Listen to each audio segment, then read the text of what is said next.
Olá! Na aula 11 estudamos modelos organizacionais. Em nossa aula de hoje vamos conversar sobre o quarto princípio da administração. Você se lembra deles? Planejar, organizar, dirigir e controlar. Hoje vamos ver a atividade de controle. Controlar é algo que todo gerente aprende depressa, quando o fornecedor atrasa ou um produto é entregue por engano. Isso porque imprevistos acontecem, não é mesmo? Portanto, controlar é manter o sistema organizacional dentro de um padrão, sendo que o padrão representa o critério de avaliação do desempenho do sistema. É claro que é melhor evitar imprevistos e a melhor maneira de fazer isso é definir os parâmetros de controle ao mesmo tempo que se define as metas do planejamento. Aliás, planejar e controlar são irmãos siameses da administração. Eles nascem juntos. Um bom exemplo de controle está naquele aluno que confere as avaliações de provas e trabalhos com o intuito de verificar se obterá a nota mínima para ser aprovado. A nota mínima é um exemplo de parâmetro de controle. O controle é uma atividade rotineira de todas as pessoas, apesar de muitas vezes nem percebemos. Ao consultar o relógio, um extrato bancário, estamos buscando informações para decidir sobre como agir. Esses procedimentos são muito semelhantes ao que acontece nas organizações e obedecem às mesmas etapas. Então, para se ter um controle eficaz, é importante conhecer e obedecer às etapas do processo de controle. A primeira ação a realizar é definir os padrões de controle. Nessa primeira etapa, é bom saber o que deve ser controlado e os limites aceitáveis.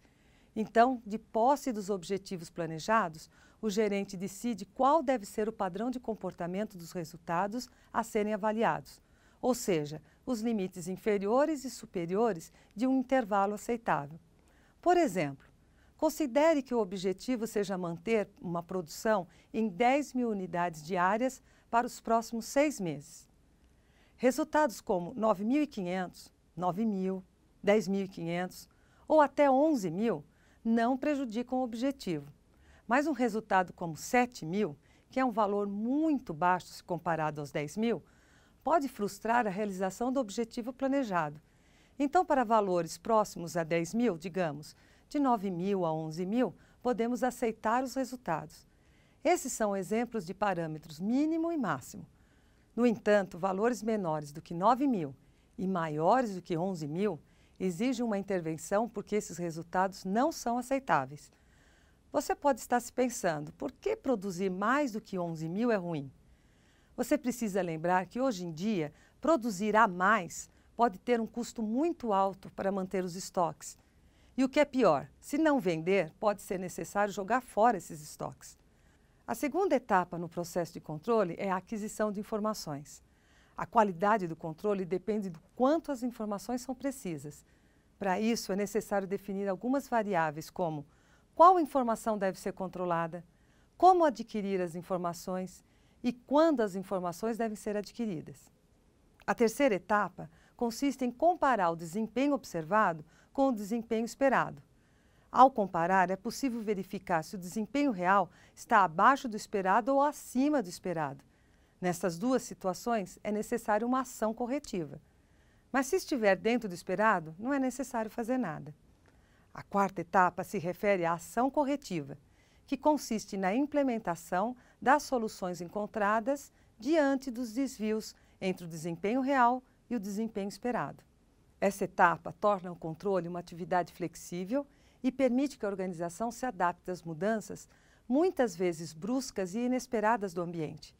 Quanto melhores forem realizadas as etapas anteriores, melhor será a chance de uma ação corretiva ser eficiente para fazer com que o desempenho retorne ao curso esperado. A quinta e última etapa no processo de controle é o recomeço do ciclo de planejamento. Um bom planejamento começa com uma boa avaliação do processo de controle. Este é um exemplo de um círculo virtuoso. As informações obtidas são um ponto inicial para a definição de novas metas e padrões. Por essa razão, como afirmam Loudon e Loudon, a informação é hoje o mais importante recurso que uma organização pode dispor. A globalização da economia, a competição acirrada em alguns setores, clientes a cada dia mais informados e exigentes, obrigam a empresa a serem mais ágeis e eficazes. Nesse cenário, quem puder contar com informações rápidas e precisas obterá um controle mais efetivo e, consequentemente, poderá aplicar melhor os princípios da administração. Então, por hoje é só. Até a nossa próxima aula, quando estudaremos a liderança.